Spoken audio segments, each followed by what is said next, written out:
Good morning guys, good morning.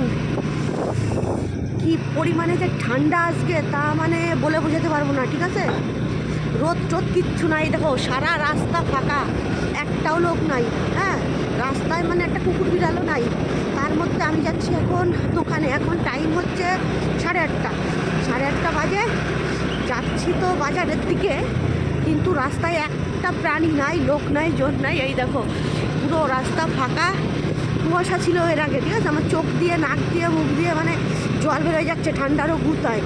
নাকের বল্টু ফল্টু দেখো সব লাল হয়ে গেছে ঠান্ডায়। তো তার মধ্যে আবার এই যে গাড়ি চালায় যাচ্ছে, দেখো। তো গাড়ি চালায় যাচ্ছি বাজারে, গিয়ে একটা গরম গরম চা খাবো পরিতোষদার দোকান থেকে, তারপরে গিয়ে দোকান খুলবো। মানে কী যে বিভৎস ঠান্ডা গাইজ, তোমাদের বলতে পারবো না।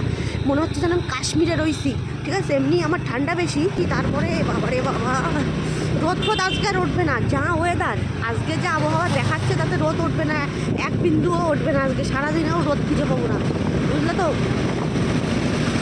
তো তোমরা যে যেখানে থাকো সেইখানের আজকে কি রোদ উঠেছে কিনা একটু আপডেটটা জানিয়ে দিও, কমেন্ট করে জানিও তো তোমাদের রোদ উঠেছে কিনা। আমাদের আজকে আর উঠবে না, পুরো অন্ধকার হয়ে রয়েছে, কুয়াশা আর কুয়াশা। ও আজকে বাজবো না গাইস। তো চলো টাটা, রাখি।